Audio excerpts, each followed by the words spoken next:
puppy, sweet puppy. Oh.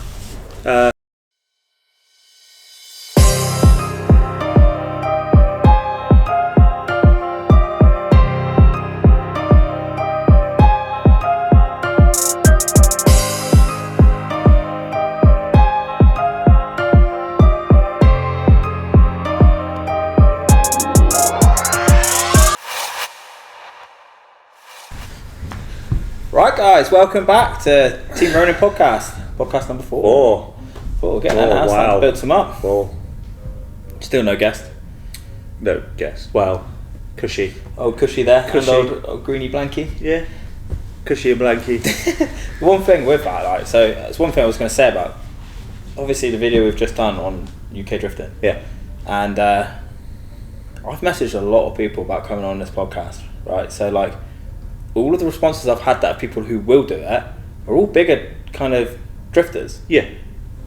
Everyone who I know who's a bit smaller and stuff, which opinion matters to me as well. Like I want to hear what they've got to say. Yeah, of course. And all of these people that I've asked, I know have very strong opinions. And I'm not asking them to come on and have very strong opinions, but it's funny how many people have an opinion, but they're so scared to come on and say it on camera. It's like, just come and talk. Do you know what I mean? And those are normally the people that want to get into competition as well, that want to go further, blah blah blah, aren't they?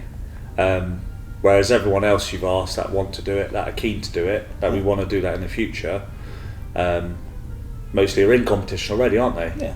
I don't really. It just shocks me, the fact of that. I think, again, the chat that we had last week about UK drifting. Yeah. I think this is half of it. Every drifter I know has an opinion. Yeah. Drifters have opinions more than anyone else. Including us. Yeah. But I like to think we will talk about it. Yeah. You know? Well, that's why we're doing this. Yeah.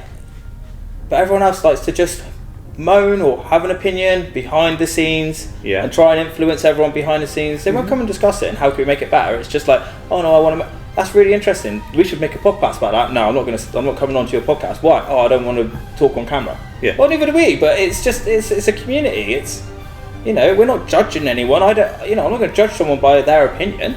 But a discussion is always good. So yeah. Yes, to get it out there, and it's like you say, it's an opinion. Yeah. It's an opinion that can get out there, and some people could argue the opinion. No one's ever right. No one's ever wrong because it's an opinion. It's your opinion. It's what you think. I would like to think my opinions on stuff are positive. I try to stay away from being negative. Well, obviously life is negative. I say I'll be a little bit more negative than you, but that's something to do with the height, because I'm quite small, and small, angry. Yeah. What's the width got to do with No, nothing. Get on. Sack of shit. Nah, it's just that, I've asked a few people who don't drift but like drifting as well. I'd love to get someone on who doesn't drift, that wants to know more about drifting. I would really like that.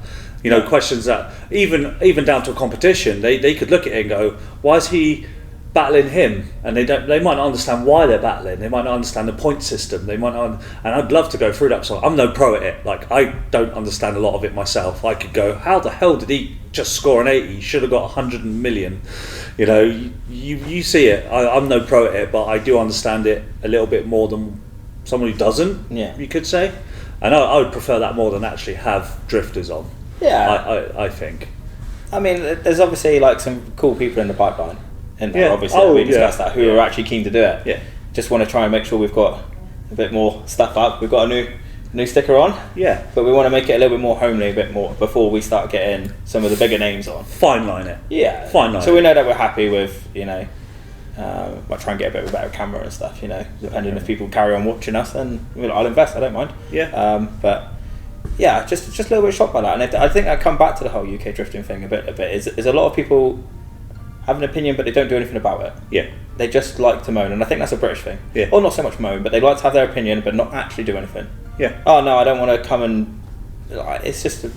It's the same as anything. Oh, this is why UK drifting has gone the way it has. Okay, but what can we do to make it better? I don't know, but this is all the negative stuff. Yeah. Well, no one cares about the negative stuff. No. Let's move forward. Like, what can we do? Let's just talk about it. Like, yeah. But anyway, so yeah, I just thought I'd carry that on from the last video. Yeah. No, I agree. It's just what I've noticed over the last couple of weeks already. And drifters, believe it or not, are the worst people to organise. I find. If You're only saying that because of obviously organising a drift club. To be fair, no one's let us down yet. No. No one will let us down. I don't think drifters are let down people like that. No, but they're very much, including us. Well, I wouldn't say yes unless I was 100%, but I find a lot of them are yes people. They'll say yes and then realise they can't actually do it. Not to any fault of their, it kind of is their own fault, but not to be malicious or anything. Well, you mean like the kind of like the late minute dropouts and stuff? Yeah, that's a very much a drifter thing, I think. Well, yeah, I mean, like, it's everything, isn't it? But I almost feel that's a bit of a life thing as well. But agreed. I wonder if a lot of it comes down to the fact of like drifting is because it's a judge sport, it's a fun sport. Yeah. That's why people have more of an opinion. Whereas, like, let's say you were racing Clios. Yeah. Your Clio has to meet this spec. Yeah. You run these tyres. Yeah. You meet at this racetrack. Uh-huh. You do your briefing. You go out. Well, what opinion you gonna have on that? Yeah. That's it. Yeah. You do what you do. Yeah. Drifting is all about opinion, I suppose, isn't it? Like, even down to results. It's opinion, isn't it? It is really. Yeah. It's judged, isn't it? Yeah. It's judged sport. You know. So yeah, I wonder if that's the whole wind on. What I might think is right and I liked might not necessarily be what someone else likes. They don't like that style. Yeah. Like I might look at something and go, hey, that's awful driving, and someone else might go, that's amazing. Yeah. And that doesn't mean I'm right and they're wrong, or they're right and I'm wrong. It just means what you prefer. Yeah. Sometimes. But like, yeah, maybe that's just how it all is with the drift scene. Like, yeah. You know, from right at the bottom to right at the top. You know, I feel. Not been at the top, but well, no, never. I'm not talking about us, but I mean, like, you can kind of see it, can't you? Like, you know, it's just what's right, what's wrong. At the end of the day, we're all human. They're all human. I say they're like, you know, the people above us, the Shanahans, the McKeevers, the Frazies. Oh God! Yeah, no. But then this is going off topic again, like we always do. But isn't it weird when you meet people like that? Of how sound they are, and normal they actual are. people, because you idolise these people. You see, I suppose it's the same as meeting a rock star. If you really like the band or whatever, and then you met them, you're like, you're a human. This is weird. You're actually a human. You're not like this thing that you just see on TV. It's crazy. It's crazy. Like, literally, it's crazy. You just think like, I thought you wouldn't be anything like this. You're actually so sound. Yeah. Like, but that's a good thing. Of course. I think that's a good trait with drifters, to be fair. I would say 85% of people I've met who drift, either just starting or super pros that, you know, all sound. Yeah. Just sound. Want to help, want to give advice. Yeah. Like, no, and like, you think about it in drifting, no one ever wants to win a battle by the other car breaking down or something like that. No one wants that. I don't want that. Everyone wants to battle that. No. And like, yeah, it's great. Yeah. Anyway. Yeah. What's our actual topic today then? I was thinking we could actually talk about the difference between like driving and setting up an S-body to a BMW. Okay. Only because, I don't know if you've noticed this, but since you've had like obviously the 13, does everyone always say to you, oh yeah, you wouldn't drive something like a BMW again, or like, oh yeah, well because of me and my dirty BMW, and I'm like, I love BMWs. I do love BMWs. I think they're great. I think they drive absolutely fantastic. I went from a BMW to my S13. The only reason why I got an S13 is because I love the way they look. That is it. Nothing else. Yeah. And if I could get my S13 to drive the way my BMW did, I'd be over the moon. Absolutely over the moon. From my experience, some people might argue, this. I find BMWs drift quite easily. Yeah. That's a bad way to say it, really, because that's almost saying, oh, you've got an It's very easy different. It's very different.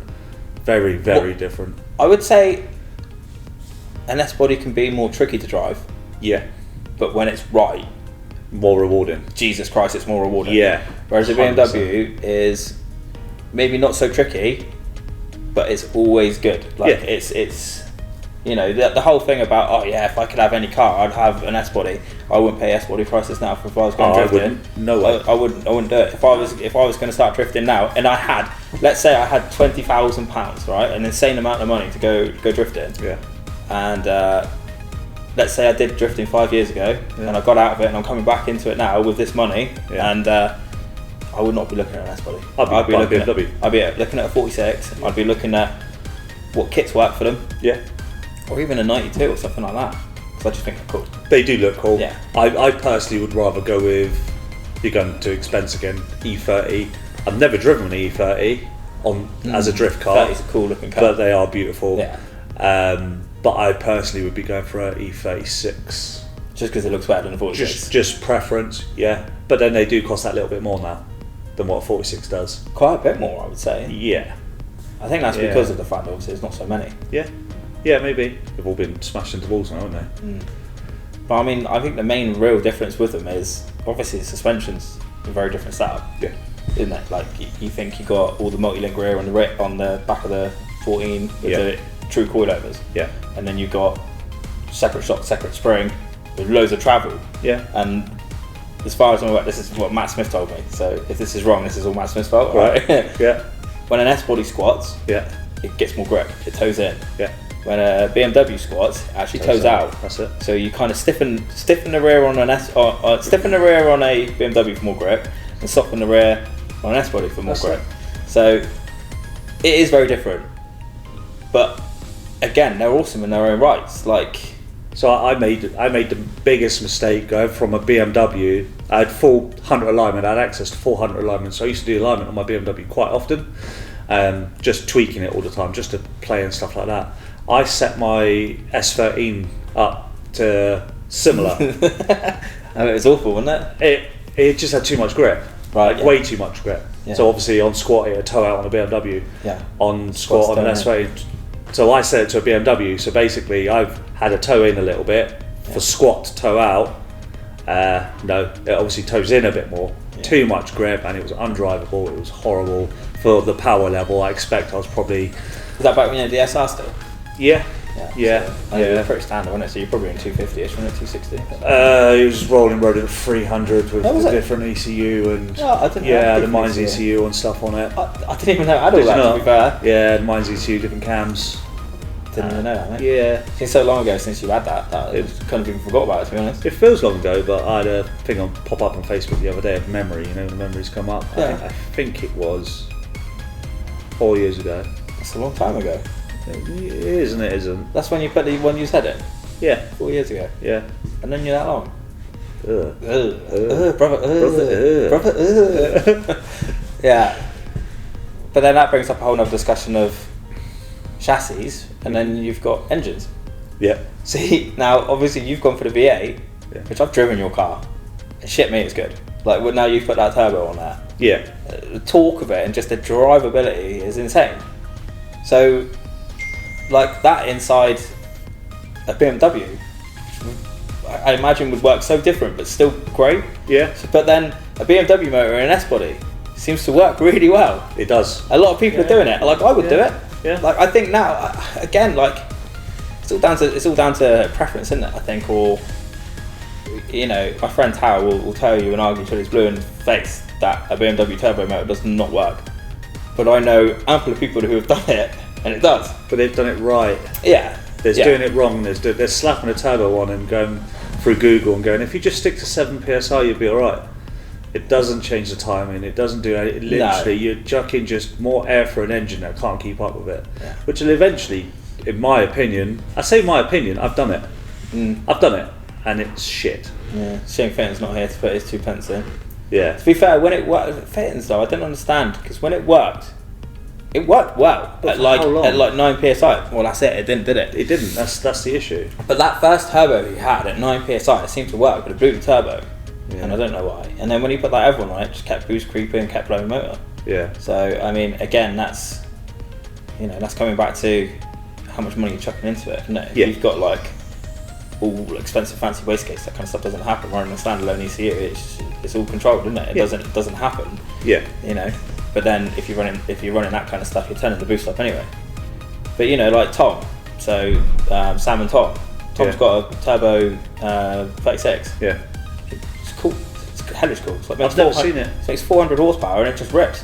On aftermarket ECU. I think it's on a map standard ECU. Oh, or map standard. Yeah, sorry, I say aftermarket. So it's like a rolling road. It's got to be adjusted. Yeah. It's cool, man, and it sounds so crisp. Yeah. It's like the blue one that was at the Autofest weekend. Yeah. 650 odd horsepower. Yeah. It's just, like, it rips, man. Like, It rips. like seriously rips. rips. Like the noise it makes as well. Like I'd take that over like a 2J, just because of the weight and the price. The price is the By the biggest time factor. by the time you buy a 2J nowadays, and let's say you're gonna rebuild it, because why would you not? If you bought another engine, unless it was a fully forged engine you bought, Yeah. you're going to build it, aren't you? You're going to put shells in it at very least. You're taking it apart. By the time you buy that engine and just refresh it, you're going to be at like 5-6 grand before you do anything. Yeah. And then your manifold, then your turbo, then your injectors. Do you know what I mean? Yeah. And you're up to like 15 grand for a 600 horsepower engine, really. Unless you can do it all yourself or get some kind of deal. Yeah. That's the way I kind of see it. Just throwing numbers out there. Yeah. You buy a BMW motor for let's say 500 quid these days, right? 2.8. For a low mileage, Yeah, 2.8. 2.8, right? Yeah. You chuck like a steel head gasket in it and some of the ARP bolts. Yeah. Yeah. Bang turbo on a decent ECU and some decent injectors. You can run 600 horsepower all day long. Yeah. Like, done. You blow it up, it's done 500 quid. Yeah, exactly. Not 5-6 grand. Like, so there's a lot to be said for it. But, Yeah. I mean, I agree. If you, even if you say you had that money to buy a 2J and you decided to go BMW route, you could actually build that engine. You could forge it. Yeah. You could literally build that engine for half the price of a 2J. So you could actually have like a 600 reliable engine. Yeah. 600 horsepower reliable engine. If you wanted, you imagine putting 5 grand into a BMW engine. it'd be epic. What kind of machine you'd have? It'd be epic. Yeah. It would be absolutely epic. Yeah. And light. And that's the other thing. They're lightweight, aren't they? Yeah. Whereas 2J is a big old heavy lump. Yeah. Seems like the RB, obviously. We're not slating the 2J. No, it's a fantastic engine. It's probably the best engine ever built. The produced, yeah. Just purely cost. Yeah. That's what I'm talking about. It just cost, and we. It's just an opinion. It's another opinion, isn't it? Yeah. I mean, don't get me wrong. If someone turned around and said you can buy my 2J for 2 grand, I'd be like, snap it up. Stay there. I'm going to borrow some money. Yeah, exactly. I would have a 2J tomorrow. Yeah, definitely. So would I. But it's just we're talking about cost, and we like to look at it from the point of view of not having a lot of money. Yeah. Because we don't have a lot of money. What's the best bang for your buck? Yeah. To be fair. Yeah. Bang for your buck, and we just want to put it out there because we have an S13 and a 14 as well.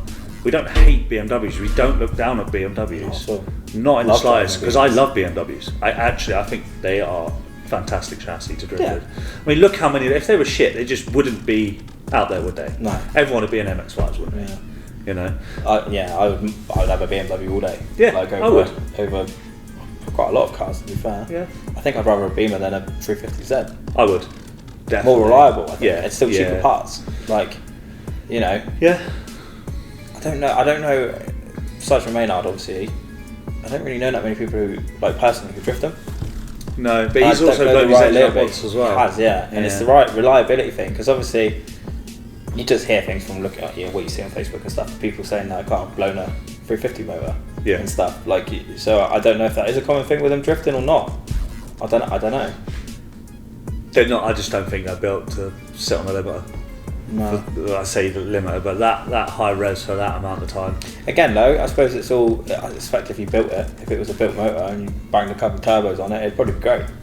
If it was a built motor. Yeah. People have done that. Probably fantastic. Had they? Yeah. What are they? They're not VQs, are they? VQ. Is it VQ 35? Yeah, something like that. I know they're 3.5 litre V6, so VQ 35 kind of makes sense. Yeah, we'll go with that. Feel free to correct us. The best, feel free. We're not always right, trust me. Very, very rarely. we could have been completely wrong about the alignment as well. I'm tired. I've just finished work. It's Matt Smith's fault. Yeah. Thanks, Matt Smith. Yeah, cheers, Matt. Oh yeah. The god of alignment. Mate, honestly, you need to get him to set your car up. It's insanely different. No, he's so good at what he does. He'll look under my car and go, nah. Nah. I ain't touching this for a little while until you do this and come back with a list this big. The last list I got of him wasn't so bad. Like, still a list though. Still a list, yeah. But I mean, we've spoken about Matt like loads of times. Love the guy, but like, oh my god, his cars are amazing. Aren't they? Like, so you can see why. Like, but it's just the fact. But I mean, what better service can you possibly have than taking your car to get aligned and getting a list of things like you need fantastic. to. Like, I mean, come on. Yeah. Like, that's before he's even touched it. Yeah. It's like, this is that. You should check that. That would be better. If you did this, that would be better. Reroute that. Like, I mean, I take advice from him all day long. Well, like, you turned up to his last time. He said, "How the hell have you been driving this?" badly. No, I don't know, mate. You're pushing it all season, like it. I think you just get used to it. My alignment hasn't been done in so long. I think you'd be shocked. I don't have access to a Hunter aligner anymore, so yeah, but it just gives him that. Oh, I will. I will, but there's stuff I want to do to it before I get it done properly. I know what you mean, because you don't want to waste his time setting it up and then change it, and then it's all out of whack again. Yeah, exactly. Yeah, I know what you mean. I do know what you mean. Because I didn't realise, obviously, that my steering rack was bent. Yeah. So when I gave it to him, and he's like, "Dude, your steering rack's like this." I was like, "Oh, sorry, mate." He's like, "It's fine." And that was last October in Castlecombe. He said you just had it aligned and pointed out that your steering rack's bent. By the way, good luck to you passengers. Yeah, fine, don't worry about it. I've changed it now, it's mint. You have changed it, yeah. It's fine. Yeah. Just drive it, it'll be alright. Yeah, I did think as well, maybe we could talk about, well, I don't know, should we just leave it there? Like, how long, I don't know. Well, I mean, we can do. I'm not that fast. That's standard you, isn't it? Yeah, it's me. Not that fast. No, I'm not that bothered. That's why your face is your face in the intro. So, I love that. I didn't even know you were videoing me. I can't believe you actually used that. I'm just like, I'm looking in the distance at the drifting, like, no, you're not. You're looking at me filming you, like, is he filming me? Maybe. I just, like... Every time just I watch leave me alone. It makes me laugh, your face. Someone who's watching that who doesn't know us or doesn't know you, watch that, they're probably thinking that you just had this really angry, miserable dude. People just think that about me anyway. Really I mean, if the shoe fits, it's Cinderella. But I'm not angry. I'm not always angry. I'm not always most of pissed the off. time angry. I just look it. Just look it. Yeah. You don't usually, but that video, mate. When I edited that for the obviously I've cut that out of another YouTube video, and when I edited it for the first time, I must have watched that little bit over and over again for about half an hour, laughing until I said it to you. Like, look at this is brilliant. You're not putting that in. I was like, and now I've made it as a podcast intro. But brilliant. It's only because I don't know how to make a better intro. So if there's anyone out there who knows how to make really cool intros, feel free. Please make us one. Make it a bit shorter because I feel like it's a little bit longer. But I like length of it. Is it all right? Yeah. Yeah, I don't want people to click on it and go, oh, not this, not these guys again. No. I mean, they did that anyway. Well, yeah, I suppose. Oh shit! I clicked on that by mistake. Oh no, not these guys dribbling on again. What are you even talking about this time? Yeah. I don't even know what was the actual purpose of tonight's conversation. I don't know. Carrying on a little bit from last week. Yeah. And then talking about kind of the differences between BMWs and S-bodies. Yeah. Just feel like maybe someone will go, I actually completely disagree with you, and what I think is, and they'll come and do it on the podcast. That's exactly what we want. Do you know what I mean? Yeah. Because this is only our opinion, and it's not gospel, and it means bollocks all, really, doesn't it? Yeah. So, yeah, maybe someone will come on and go, oh, I've driven a BMW for years and I jumped in an S-body and I think it's way better, or I think it's loads easier to drive than a BMW. Which is come and tell us your experience. You know, that'd be cool. Or put it in the comments. Alfie thinks that an S-body is easier to drive than a BMW. But has he only driven a V8 one though? He's got half and half, hasn't he? He's got a BMW engine and an S chassis. Yeah, I think he did that with an RB5 once before, but then again, like 6-cylinder, easy to drive, isn't it? Yeah. I don't think he's ever driven it. I found from my experience between BMW and S-body, BMWs flow. They almost They float more. Flow, yeah, and you can go from lock to lock in a flowing way. Whereas an S-body is very snappy. I find them very snappy compared to the BMW. More aggressive. More aggressive, yeah. I find your car very different to mine. Like very. Every time I drive your car. Yeah. Or even passenger in your car. Sometimes when I've come passenger and stuff, I just feel like, I don't know if that's when you're passenger because you're not driving, so it always feels different. Yeah. But driving it, the difference between like the 13 and the 14 I feel is quite big. And I don't know if that's just because of how you and I... They're the same chassis though. Yeah, I know. But I feel with the 13, yours is... It holds more lock longer. Does it? Like I feel like you can go around a corner on more lock than I do for longer. I reckon I could stay at lock and just do that. I honestly do. I actually think I've done it at Teesside when it was wet. I slightly over rotated and then it just went onto full lock and it just kind of like just went sideways like that, like a crab. Yeah. I don't know whether that's my. I don't know. It's just one of like the things I've kind of noticed, but then again, that might just feel like it being a passenger, and it's a very different seating position in your car to mine because of your seats bolted straight to the floor because of how big you are to get as much room as possible. Whereas mine's on a slider, so it's up. And like I see it, I don't know, maybe when looking out of it, it just looks, maybe I'm sat so much further back in yours, so it feels like it's hanging out more. I don't know. Yeah. I don't know.